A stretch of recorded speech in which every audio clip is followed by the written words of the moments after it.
baru kejap ini tu. Ataupun baru tahu kenal kita aja.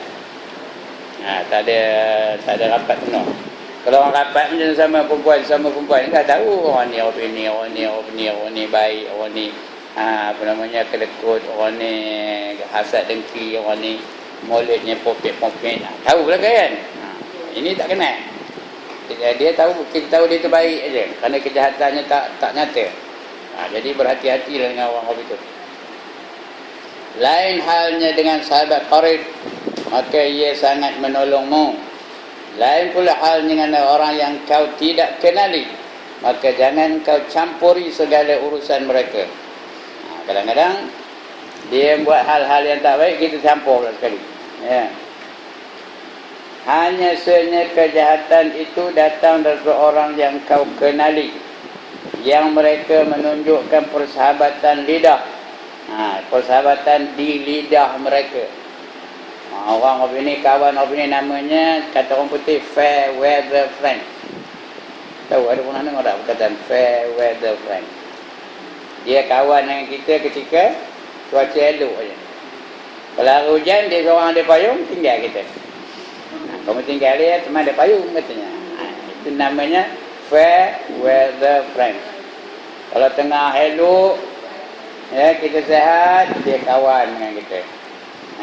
Bila kita sakit, modal lah kamu seorang, dan taklah kamu. Itu namanya fair weather friend. Ya, kita kawan ni biar mereka yang membantu kita ataupun mengajak kita pergi ke syurga. Kalau dia ngajak kita tu buat maksiat, itu bukan kawan namanya. Itu namanya musuh. Dia ngajak kita masuk neraka. Mohlah kita tengok wayang katanya. Cerita apa kata kita? Cerita warisan jari hantu. Mohlah kita tengok dia. Panggung mana? Di mana nawar ni lah. Ada ke panggung wayang mana ni? Tak ada. Kampung lah. Di kampung. Dekat dengan kedai saya tu ada panggung wayang tu. Ada 6 wayang sekali ni. Tahu? 6 tajuk, 6 cerita ada sehari sekali tengok. Boleh tengok mana-mana dah. Tahu ke mana dekat kedai saya tu? Ada depan tu. Dulu bangun Rex. Kenari namanya apa? Tak tahu namanya. Lotus ke apa entah. Tahu namanya. Mohlah kita tengok sekali. Aku tak ada duit kata. You aku belanja kata. Dia pun keluarkan duit belanja mesti tiket. Kita pergi sama-sama. Tengok cerita apa? Cerita KL menjerit agaknya lah ya. Dia tu agak-agaknya ngajak kita ke syurga ke ngajak kita ke neraka. Ngajak kita ke neraka. Itu bukan kawan, tu musuh tu. Itu kita tak sedar tu ya. Jadi hanya sahaja kejahatan itu datang dari orang yang kau kenali, yang mereka menunjukkan persahabatan di lidah mereka. Kalau depan bukan main manis mulutnya. Tapi dia ada tujuan-tujuan yang tak baik di samping baik rupa itu dengan kita.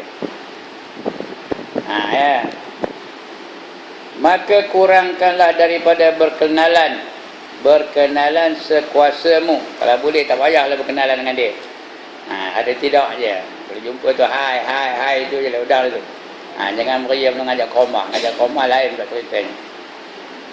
Tetapi kalau engkau terpaksa juga berkenalan seperti dengan mereka yang kau selalu berjumpa di madrasah atau di masjid jami' atau surau-surau atau dalam negeri atau dalam pekan, maka jangan engkau menghina sesiapa sahaja di kalangan mereka, kerana engkau tidak tahu tentang diri mereka. Kalau kita jumpa di masjid, jumpa ngaji lah, lepas itu tak jumpa dah, jumpa ngaji saja, di surau, di dewan, di markas dan di mana-mana lah. Itu baru berkenal. Jangan kita hina dia, jangan kita cakap buruk tentang dia kerana kita tak tahu, mungkin dia pemarah, mungkin dia orang yang baik dan sebagainya. Kerana engkau tidak tahu tentang diri mereka, barangkali mereka lebih baik, jauh lebih baik daripadamu. Kadang-kadang mereka lebih baik daripada kita. Kita ngumpat dia kan, padahal dia tu lebih baik daripada kita. Lebih hebat ibadahnya daripada kita, lebih pemurah daripada kita. Kita murah juga, bagi juga. Tapi kita bagi 2 kupang, dia bagi RM20. Macam? Kalau kita menghina dia. Kan malu kita nyudah ni. Ya. Maka jangan kau menghina siapa saja di kalangan mereka kerana engkau tidak tahu tentang diri mereka. Barangkali mereka jauh lebih baik daripadamu. Namun jangan pula engkau melihat mereka dengan pandangan kebesaran. Jangan pula beri yang benar hormatnya, cium tangan lepas tu. Kalau kita tak tahu dia. Mungkin ada udang di sebalik. Innalillah. Mungkin ada udang apa? Udang di sebalik mi. Itu sesuatu ya. Tahu udang sebalik mi? Udang sebalik batu ya. Kita tak tahu. Ada tujuan-tujuan yang tersembunyi. Jangan pula engkau melihat mereka dengan pandangan kebesaran ketika mereka memiliki harta kekayaan. Nampak dia kaya rupanya. Tokau kos saja. Baju tu kos saja. Kasut pun makin lama makin tinggi ya. Tudung pun merolek tudungnya. Jangan kerana itu kita memuliakan dia, membesarkan dia, mengagungkan dia. Jangan pandangan kebesaran atau kepangkatan. Kerana mereka ada pangkat di dunia ni. Kerana yang demikian itu membawa kepada kebinasaanmu. Kadang-kadang dia ngajak kita buat jahat, kita tak ada daya nak menolaknya. Dia ngajak kita buat maksiat, kita tak ada daya nak menolaknya kerana dia orang besar. Ya. Dia isteri DO umpamanya. Dia ajaknya kita kenuri. Betul? Dia ajaknya ngumpat orang ketika ke tengah makan apa dia? Kita pun sama-sama itu. Maksiat yang dilakukan olehnya, ya. Ataupun dia ajak kita buat satu projek. Ataupun dia ajak kita pergi, dia ada rasuah umpamanya, kita ajak kita sama pergi. Dia nak menerima rasuah, kita nak jadi teman dia. Sudah kita bersubahat sekali dengan rasuah. Lebih teruk lagi, dia ajaknya kita minum arak macam. Dia isteri orang besar, kita segan dengan dia. Sudah kan? Kita pun ikut je. Kalau tak minum pun, kawan-kawan ni kita menyaksikan dia minum arak. Jadi berhati-hatilah macam contohnya. Berhati-hati. Jangan terus kita memuliakan dia kerana pangkatnya, kerana kayanya, kerana kebendaan yang ada pada dia. Kerana yang demikian itu semuanya membawa kepada kebinasaanmu. Dan dunia ini sebenarnya hina. Sebenarnya harta yang dimiliki dia itu bukan mulia pun. Harta dunia ni hina di sisi Allah. Dah berapa kali dah saya sebutkan, kalau dunia ni ada harga di sisi Allah, nescaya orang kafir tu tidak akan dapat minum walau seteguk air pun tak boleh minum. Tapi oleh kerana dunia ni hina di sisi Allah, ambillah kamu kata Tuhan. Tak ada harga di sisi Allah. Ambillah. Macam lalang ada harga tak? Ada ke harga lalang? Berapa duit sekilo? Berapa duit sekilo harga lalang? Kalau ada orang gali bawa kuning ambil lalang, kita bawa parang ke? Marah ke dia? Betul ke? Apa kata kita? Apa kata kabar orang gali tu? Besok mari lagi ya, kata. Angkat lagi lalang ni ya, kata. Pasal apa kita biarkan je? Pasal apa kita biarkan saja? Pasal lalang tak ada harga. Itu sebab kalau lalang ada harga, maka orang Melayu lah yang paling kaya di dunia. Oleh kerana lalang tak ada harga, maka tak adalah orang Melayu jadi kaya. Termasuk saya jugalah. Kalau lalang ada harga, saya paling kaya dalam dunia. Kerana di kampung saya tu lalang saja. Cuba kalau ada harga, balik manjang je, balik potong lalang jual, potong lalang jual, potong lalang jual. Amun tak ada harga, udahlah saya tak ada jadi kaya. Dan dunia ini sebenarnya hina di sisi Allah, dan hina pula seluruh isinya. Isi-isi dunia ni pun hina ya. Mah tu hina sebenarnya. Perak tu hina. Berlian tu hina. Mutiara tu hina di sisi Allah, bukan di sisi manusia ya. Di sisi manusia dia mulia. Itu sebab kalau ada cincin emas satu di jari, ya macam gatal aja darinya. Mengapa? Nak nunjuk pada orang aku ada cincin emas. Di dunia ni mulia, mahal pula harganya, ya. Tapi di sisi Allah tak ada apa dunia, tak ada apa gunanya. Sebab kata Nabi, ad-dunya jifah. Dunia ni seperti bangkai. Wa tullabuha kilabun. Dan yang mengejarnya hanyalah anjing-anjing saja yang mengejar bangkai. Siapa makan bangkai? Anjing aja, yang lain mana ada makan bangkai, ya? Ya? Jin makan tulang aja. Bukan makan bangkai, dia makan tulang. Itu dia hinanya di sisi Allah, ya. Dan seluruh isinya pun hina juga. Oleh kerana itu, apabila engkau melihat kepada ahli dunia dengan pandangan kebesaran, maka akan jatuhlah harga dirimu pada pandangan Allah Ta'ala. Kalau kita ngejar dunia atau kita memuliakan orang yang kaya, ya, kata Nabi, hilang 2/3 daripada agamanya. Siapa mengejar orang kaya kerana hendakkan dunia yang ada padanya, minta projek lah, tahu ke minta projek? Minta sumbangan lah, ya, sudah hilang 2/3 daripada agamanya. Tinggal berapa? Tinggal berapa lagi? Dah hilang 2/3, tinggal berapa? Tinggal 1/3 saja. Ini kata Nabi tau. Barang siapa memuliakan, membesarkan orang kerana hartanya, maka telah hilanglah 2/3 daripada agamanya, katanya. Jadi dia dengan kaya, patut kita kesian tengok dia tu. Kesian tengok dia tu kaya, ya. Banyak benda ketanya. Di akhirat esok, orang banyak kata apa kena? Di akhirat esok, orang banyak kata di akhirat esok macam mana keadaannya? Dia lambat ke cepat masuk syurganya? Ngapa lambat? Ngapa lambat? Kena hisab, kena cek. Lambatlah. Macam puan-puan dah balik dari luar negeri, nempuh custom, bawa barang 18 troli. Tahu troli? Kata seorang tu, 18 troli tu penuh barang ni. Lambat ke cepat lepas aja dari custom? Lambatlah. Tapi kalau dia melenggang aja, apa tak bawa? Cepatlah. Macam itulah di akhirat besok. Ya.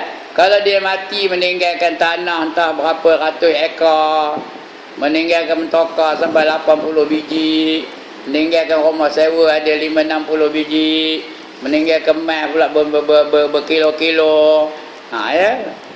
Meninggalkan duit dalam bank pula tu entah berapa juta. Dia kena cek tak? Kena cek tak? Kena cek lah. Lambatlah dia lepasnya. Summa latus'alunna yawma izin anin na'im. Kemudian kamu akan ditanya tentang apa saja, ya, nikmat yang kamu terima dari Allah Ta'ala. Semua akan ditanya besok. Itu sebab sahabat dulu yang kaya raya pun matinya apa-apa kerana apa tak ada. Ya, isteri Rasulullah kaya ke tak? Kenal ke siapa nama isteri Rasulullah? Siti Nurhaliza. Siti Khadijah, kaya, perempuan yang paling kaya di Mekah pada ketika itu. Tapi bila dia mati, apa kerana apa tak ada. Ada dia meninggal kondominium, ada dia meninggal banglo, ada dia meninggal rumah teres. Apa tinggalnya? Apa pun tak ada. Ya. Pasal apa? Mereka tak nak dihisap di akhirat. Mereka nak masuk syurga tanpa hisap. Tak ada apa benda yang nak dihisap. Ya. Itu dia apa namanya? Sahabat-sahabat dulu kita ndak kumpulkan kata. Ya. Duit simpan dalam bank, berkata-kata ribu simpan bank. Betul mati. Udah mati. Siapa dapat duit tu? Siapa dapat duit tu? Orang lain yang dapat. Tambah kalau isteri mati dulu, siapa dapat duit tu lepas tu? Siapa dapat duit lepas tu? Suami baru je lah. Suami pula, isteri baru, suami tu lah. Dapat dulu. Orang lain dapat. Kita marah dengan dia tengah-tengah hidup, marah pasal suami kita tengok dia je. Bila kita dah tak ada, Dia mampu kahwin. Habis kata kita tu dia dapat. Dia makan mah kita, dia makan baju kita, dia makan tudung kita, dia makan tokah kita, dia makan segala-galanya dia pakai. Macam kalau hidup marah tak tu? Kalau masih hidup marah tak? Marah lah tu. Tapi itulah dia. Itulah dunia. Itu sebab dikatakan dunia itu menipu daya. Wa mal hayatud dunya illa mata'ul ghurur, kata Allah. Dan tidak kehidupan di dunia ini melainkan mata benda yang menipu daya. Oleh kerana itu, apabila engkau melihat kepada ahli dunia dengan pandangan kebesaran, maka akan jatuh harga dirimu pada pandangan Allah Ta'ala. Allah pandang rendah kita ni kalau kita ngejar dunia tu, atau kita kagum dengan dunia orang lain. Orang lain ada dunia, kita kagum dengan dia, kita hormat benar dengan dia kerana dunianya. Kalau kita buat kenuri, maksudnya datang isteri yang berhormat, kita berkuya benar ngejarnya, muka ke pintu toko ni, betul salam, cium tangan pula tu. Rendah martabat kita di sisi Allah Ta'ala. Kita patut sama je layanan. Sama ada dia isteri Tok Ngulu ke, isteri yang berhormat ke, isteri DO ke, isteri penoreh getah ke, isteri penjual aiskrim ke, nak sama aja layanannya. Mesra belaka. Jangan kita bila orang besar-besar beria benar layannya, bila orang yang tak ada apa-apa pangkat, kita salam pun tak nak tengok. Salam apa nak? Dia sini. Itu salam. Jangan apa itu. Jangan ada perbezaan. Maka jatuhlah harga dirimu pada pandangan Allah Ta'ala, dan jangan engkau mengorbankan akan agamamu kerana hendak mendapatkan sedikit daripada harta mereka, iaitu ahli dunia. Bukan dia bagi banyak pun, habis-habis bagi sikit. Maka siapa yang berbuat demikian, ia akan dipandang rendah pula oleh mereka.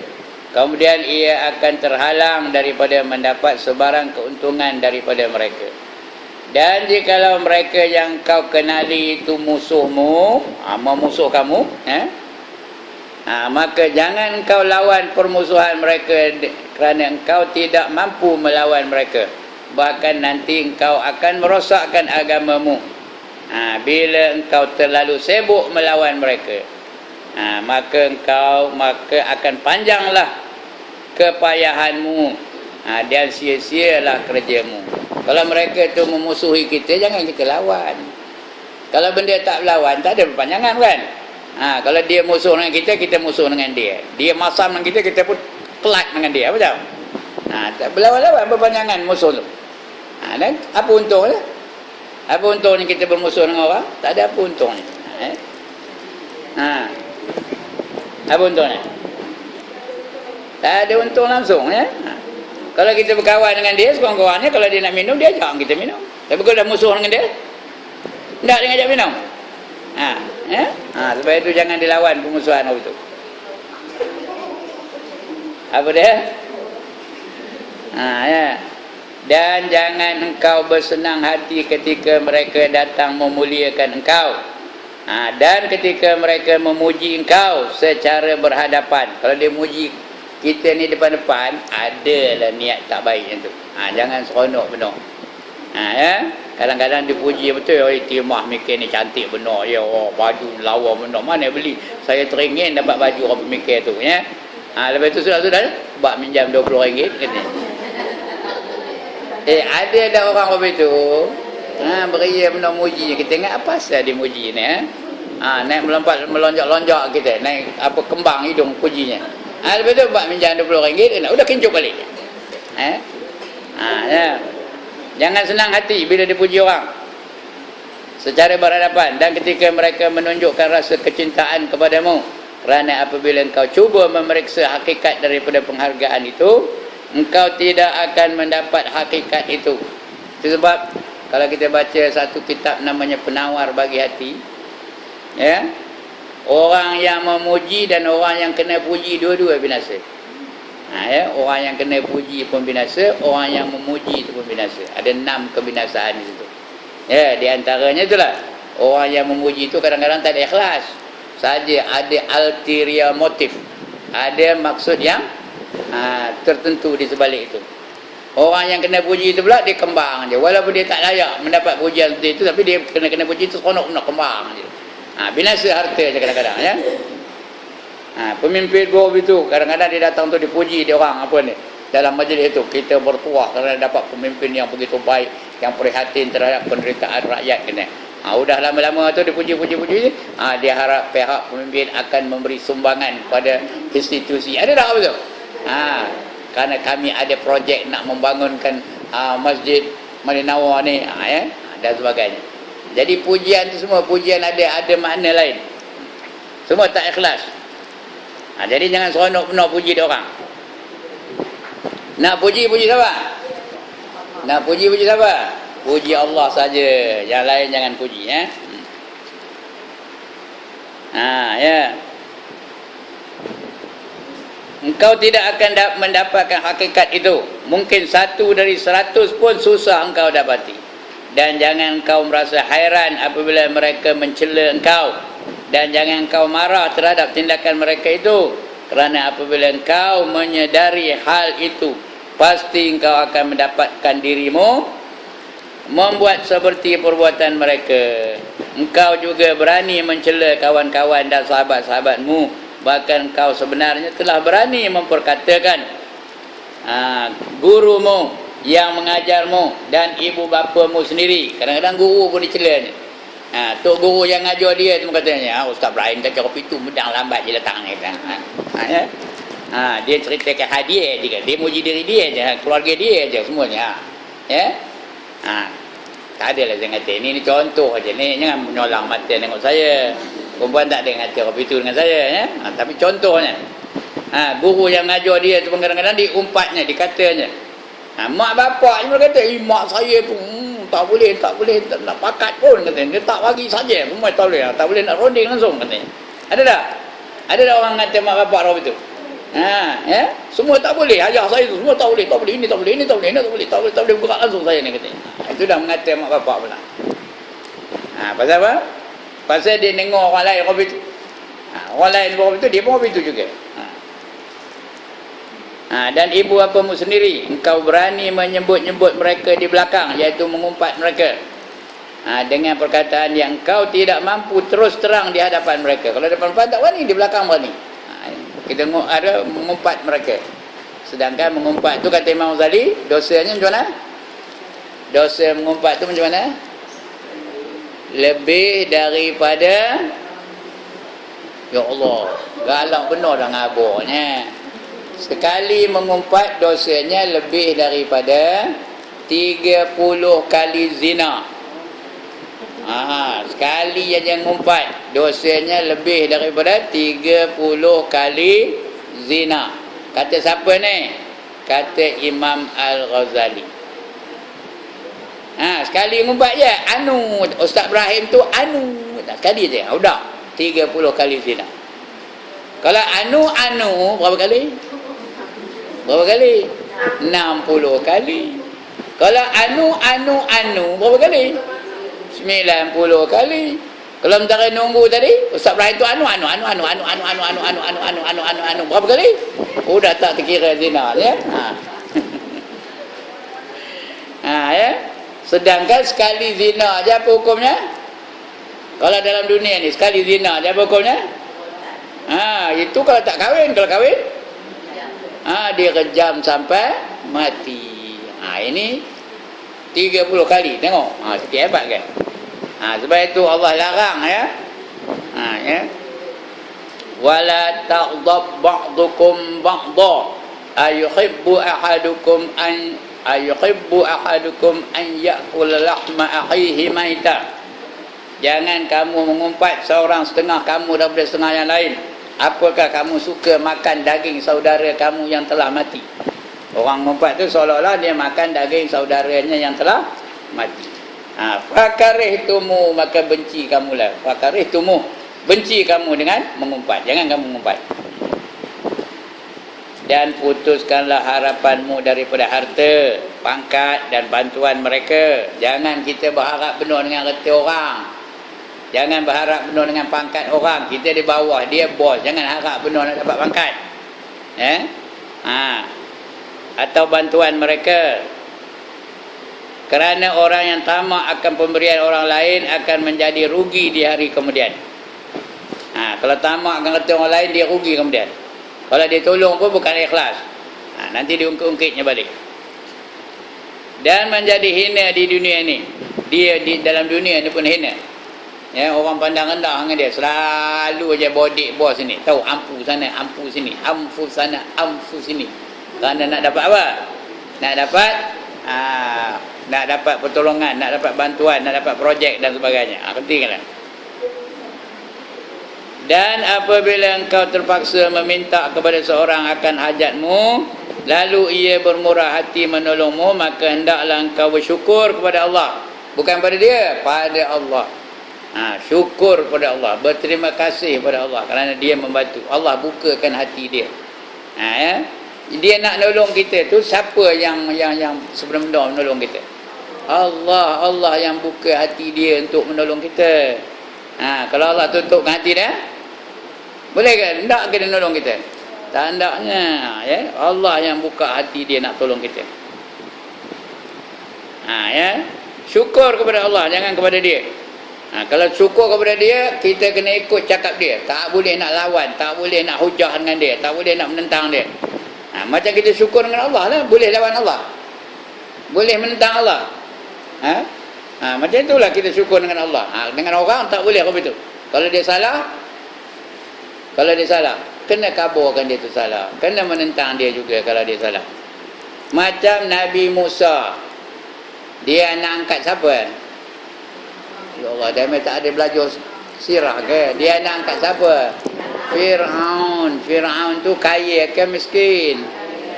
Dia baginya berbagai-bagai kemudahan untuk Nabi Musa.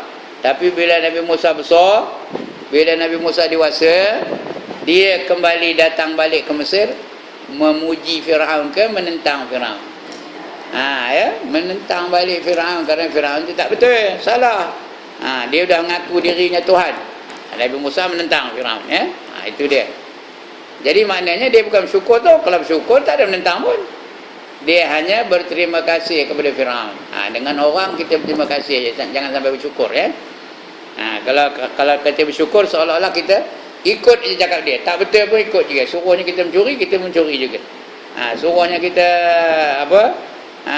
buat sesuatu yang buruk, kita pun buat juga. Itu orang bersyukur. Kalau berterima kasih tak? Kalau betul kita ikut, tak betul tak ikut. Itu terima kasih. Maka hendaklah engkau bersyukur kepada Allah atas nikmatnya, dan hendaklah engkau berterima kasih kepada orang yang menolongmu itu. Orang tu terima kasih aja, jangan syukur Dan jikalau ia lebih daripada menolong kau, maka jangan engkau persalahkan dia.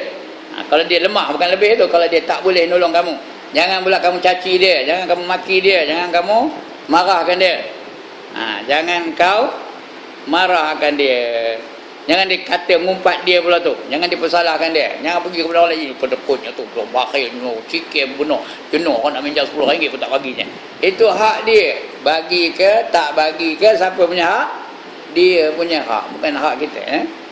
Dia nak bagi, alhamdulillah, syukur kepada Allah. Dia tak bagi, sabarlah. Itu namanya sabar.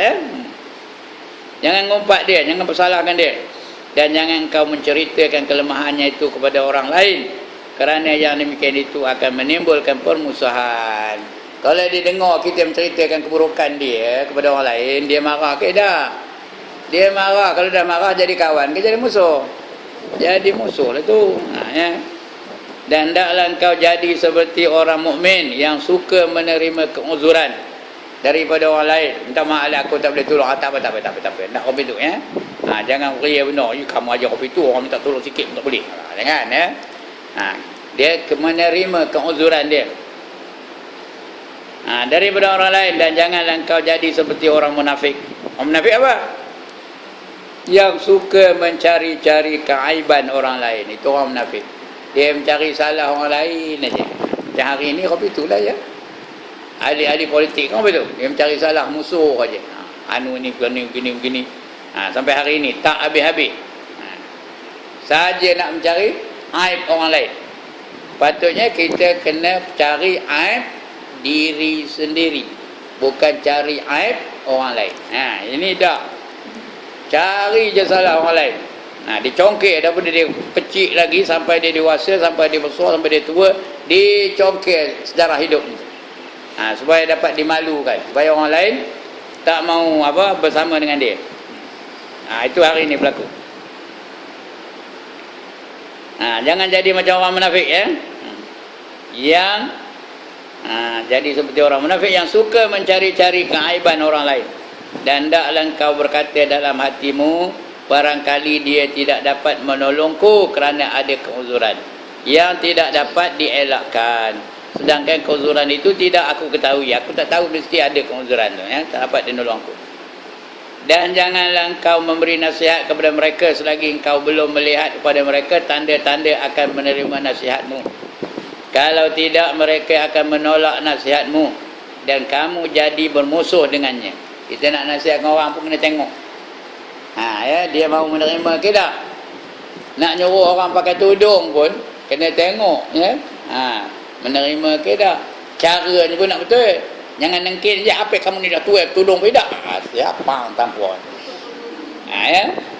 Kena cara yang betul.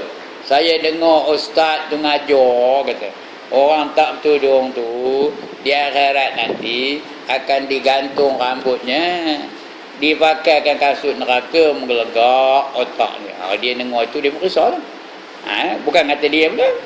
Kita nak siapa saja yang tak bertudung akan digantung rambutnya, dipakaikan kasut neraka sampai mendidih otaknya. Kalau dia tak terasa juga memang keras hati betul lah. Nak khabar habis tu. Bila bagi jadi tok guru apa saya ni, kena berhati-hati dengan perkataan, dengan percakapan kita ya. Kadang-kadang dia memang terasa ustaz tu tak lain ngata orang je. Macam dia tahu aje dengan ya. Mana dia tahu aku tak semayang dia. Kan serombak dengan dia. Dia. Padahal kita nak ngata tu bukan tujukan seorang-seorang. Kita mengata tu kepada umum, bukan kepada seorang-seorang. Tak boleh pun. Ya. Kamu timah ni ahli neraka, tak boleh. Ya, mana kita tahu? Mungkin dia lebih baik dari kita. Ya. Dan janganlah engkau memberi nasihat kepada mereka selagi engkau belum melihat pada mereka tanda-tanda akan menerima nasihatmu. Kalau tidak, mereka akan menolak nasihatmu dan kamu jadi bermusuh dengannya. Dan jikalau mereka salah faham dalam satu masalah, sedangkan mereka tidak mahu belajar daripadamu, maka jangan kau ajarkan. Jangan ngajarkan mereka itu, kerana mereka akan mengambil ilmu daripadamu, kemudian lalu mereka akan menjadi musuhmu. Dia ngambil ilmu daripada kita, lepas tu dia jadikannya kita ni musuh. Dia ngaji dengan kita, lepas tu kita ngata-ngata dia marah jadi musuh. Ilmu tu dia gunakannya. Dah ilmu tu tak berkait. Kecuali jika salah faham itu membawa mereka kepada melakukan maksiat dengan sebab jahil, maka pada ketika itu hendaklah engkau memberi nasihat kepada mereka dengan cara yang lemah lembut, bukan dengan cara yang keras dan atau kasar. Ini kalau orang lelaki lah ya, tengok dalam masjid tu ada budak-budak muda semayang tak betul, tegur lah, tegur pun biar cara lembut-lembut ya. Saya selalu dengan negur orang ni, selalu negur orang tu. Ada budak muda kata dia semayang pakai t-shirt pendek, bila dia rokok nampak apa belakang tu sampai luar punggung pun nampak. Tahu bajunya pendek benar, baju dia pakai t-shirt pendek pun benar, pakai seluar pula tu. Bila dia rokok nampak belakangnya tu, auratnya terbuka. Saya pun dah lepas dia semalam, saya panggil kejap kata. Dia pun datang, apa balik kata dia tak kenal pun. Ya, puji dulu dia tu. Saya cukup suka benar tengok kamu ni semayang kata. Orang lain tak nak semayang kata, kamu ni rajin benar semayang. Seronok saya tengok kamu kata. Dia kembang hidung mendengar tu. Seronok dia dengar tu. Tapi lain kali kata saya, kamu pakailah t-shirt yang panjang sikit. Bila kamu rukuk, tidaklah keluar pinggang kamu, tidaklah keluar aurat kamu kata. Ngapai baca tak sah ke? Memanglah tak sah kata saya. Ya. Dia pun beri salam dengan saya. Kerana seronok benar dia tegur orang itu secara lembut itu. Cuba kalau dia tengkik, kamu ni nak mayang, kau mayang, tak tahu mayang, mayang juga, betul? Nampar mau, itu yang mau nampar tu. Tak nak marah je. Jadi nak negur orang tu biar dengan cara yang lemah, lembut, yang boleh diterima olehnya. Ya. Mana kedai? Dah hilang. Ya. Maka pada ketika itu hendaklah engkau memberi nasihat kepada mereka dengan cara yang lemah lembut, bukan dengan cara yang keras ataupun yang kasar. Dan apabila engkau melihat daripada mereka akan kemurahan dengan harta atau kebaikan pada keluarganya, pada pergaulannya, maka bersyukurlah kepada Allah yang telah mencampakkan kecintaan mereka terhadap dirimu. Dia baik benar dengan kita, bergaul dengan kita. Ke mana pergi pun dia ajaknya kita, jumpa senyum je dengan kita. Syukur kepada siapa? Kepada Allah, kerana membukakan hatinya untuk bergaul dengan kita. Mencampakkan kecintaan mereka terhadap dirimu. Dan apabila engkau melihat daripada mereka akan kejahatan, maka serahkanlah urusan mereka itu kepada Allah. Bila dia tengah buat jahat, kalau kita tak boleh nak tegur, serahkan kepada Allah. Doa kepada Allah, ya Allah, hindarkanlah dia ini daripada sebarang kejahatan. Dan berlindunglah dengan Allah daripada kejahatan mereka. Jangan kita pula sekali serupa ngikut dia. Dia minum arak, buat seteguk pada. Itu dah serupa. Kalau dia minum arak, kita doakan, ya Allah, berilah hidayah petunjuk pada dia supaya dia tidak lagi minum arak dan sebagainya. Kalau kita tak mampu negur dengan depan-depan lah. Tapi yang benarnya tegur, bila nampak satu kemungkaran kena tegur. Tapi kadang-kadang kita tak mampu. Kerana dia tu mungkin orang yang ternama lah, mungkin orang yang disanjung tinggi ke, ya. Kita tak nak datang permusuhan, maka tegur tu pun kalau tak boleh tegur, doa kepada Allah SWT supaya dia terhindar dari perbuatan maksiat itu. Dan berlindunglah dengan Allah daripada kejahatan mereka, dan jangan engkau berkata bagi mereka, kenapa kamu tidak mengetahui kedudukanku? Aku adalah Polan bin Polan. Kalau lelaki, Polan bin Polan. Kalau perempuan, Polanah binti Polanah. Polanah binti Polan. Aku adalah Al-Fadil. Nampak? Aku adalah Al-Fadil. Apa? Al-Fadil tu apa? Al-Fadil tu apa? Namanya Fadil. Apa Al-Fadil? Tuan guru yang paling utama, Al-Fadil. Tuan guru lah. Ya, aku adalah Al-Fadil. Kau tak kenal ke aku? Tiap bulan ngajar Malay Nawar ni, kau tak kenal ke? Sombong aja bunyi cakapnya. Mengkir aja, ya. Kau tak kenal ke aku? Aku ni Al-Fadil. Kau tu belajar orang aku tahu kau semayang tu kerana akulah aku ngajar. Lepas tu kau tahu semayang. Ya.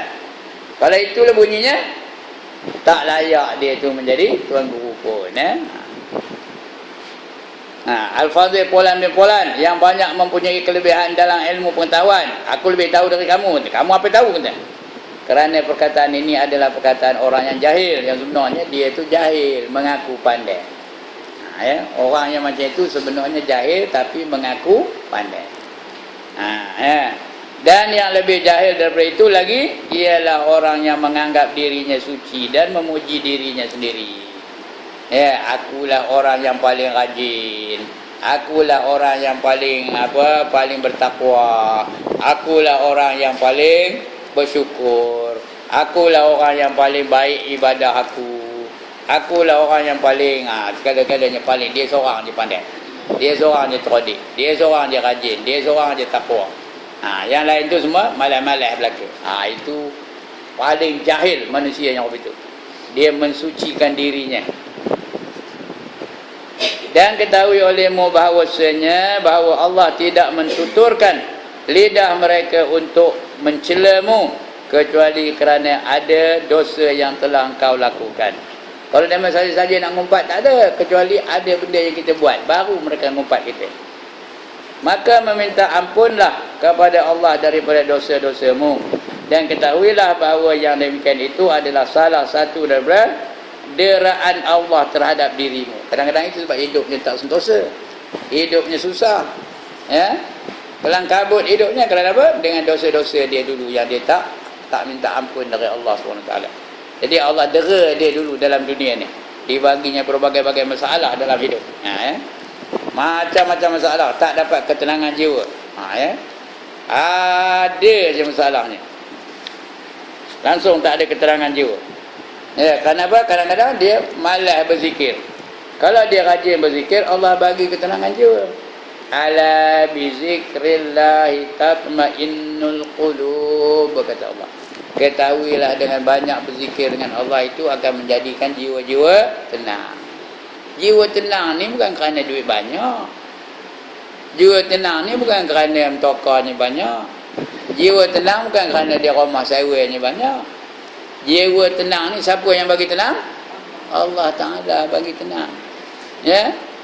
Kalau berhibur aja bukan mau tenang jiwanya. Dia nak tenangkan jiwa, tengok televisyen. Tengah tengok tu hilang masalah. Kemudian dah habis cerita tu, dah datang balik masalah tu. Ada orang nak tenang jiwa minum arak. Tengah mabuk tu lupa dia akan apa? Masalah dia. Sudah hilang mabuk tu, sudah datang balik masalah itu. Tapi kalau kita bergantung dengan Allah, Allah akan tenangkan jiwa-jiwa kita. Allah akan selesaikan masalah kita. Sebab Allah kata, wa man yattaqillaha yaj'al lahu makhraja. Siapa bertakwa kepada Allah, Allah akan selesaikan segala masalah dia. Allah yang tolong selesai. Dia ada masalah, Allah apa? Selesaikan masalahnya. Bukan dengan minum arak, bukan dengan tengok televisyen, bukannya dengan membaca majalah dan sebagainya. Itu tak selesai. Itulah orang yang paling jahil, dia mengaku dirinya suci. Mengakukan diri dia tu pandai. Mengakukan diri dia tu bertakwa dan sebagainya. Sedangkan dia tak bertakwa. Dia takabur. Takabur ni dosa besar. Kata Nabi, tidak akan masuk syurga seseorang yang ada rasa takabur dalam dirinya walaupun sebesar biji sawi. Biji sawi besar mana? Ada besar nombok ni. Besar mana biji sawi? Ada besar kepala saya. Besar mana? Tak mana tengok biji sawi ke dalam ni? Besar mana? Besar mana? Tak mana tengok ke? Mana apa? Besar mana? Alih benda besar debu. Besar sikit lah daripada debu tu. Itu biji sawi. Kalau ada besar itu pun rasa takabur dalam diri kita, tak masuk syurga. Masuk neraka lah. Masuk neraka dulu. Dibakar dulu. Segala rasa-rasa takabur tu dibakar dulu dengan api neraka. Sudah habis, baru keluar dari neraka, baru dapat masuk dalam syurga. Sebab itu jangan takabur, jangan cakap besar, jangan muji diri. Nak puji siapa? Puji Allah aja, lain jangan puji, puji Allah saja. Jadi kerana kadang-kadang tu dia tak tenang, keluh kesah, menderita, kelang kabut, kerana mungkin ada dosa-dosa yang dulu tak terampun lagi. Mungkin ada dosa dengan mak bapak ke, ada dosa dengan suami ke, ada pernah minta ampun dengan suami? Ada ke tak ada? Iya ke ada ni? Masa raya je, maaf bang ya. Patutnya tiap-tiap malam nak tidur tu minta ampun dengan suami, Nak tidur tu minta ampun. Tak ada suami, tak adalah minta ampun. Kalau dulu ada? Kalau dulu ada suami, kenari tak ada macam? Doakan untuk dia, ya Allah ampunkanlah dosa suami aku dulu. Itu doakan juga ya. Supaya kita jadi tenang. Tapi suami minta ampun bagi isteri kan? Boleh lah, salah. Ya. Dia ada buat dosa? Iyalah. Kata dia boleh tak boleh? Boleh ke tak boleh? Boleh lah. Suami minta ampun dengan isteri, isteri pun minta ampun dengan suami. Sama-sama ampun mengampuni. Ini haji raya pun nak minta ampun.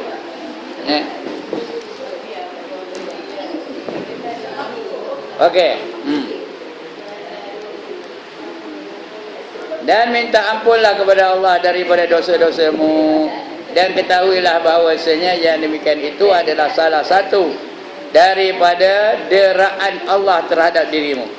Dan hendaklah engkau mendengari segala percakapan mereka yang benar. Kalau yang benar tu dengarkan, ya, yang benar tu dengarkan, dan tidak mengambil peduli pada perkataan mereka yang batil. Orang berkata yang bohong tu, orang mencarut, orang berbohong, orang mengumpat, jangan didengarkan. Lari daripada majlis mengumpat tu. Kalau ada 2-3 orang tengah mengumpat, kita ada situ, apa buat? Apa buat? Lari, balik, aku nak balik minta maaf. Dan nak ke mana tu? Kata nak balik. Kata nak berak. Kata kabur nak berak. Walau tidak nak berak. Masa tu boleh nipu tak? Boleh nipu. Kata nak berak. Tak payah. Jangan kita libatkan dengan maksiat di situ. Ya. Atau yang keji. Dan hendaklah engkau menyebutkan kebaikan mereka dan berdiam daripada memperkatakan kejahatan mereka. Kalau mereka buat baik,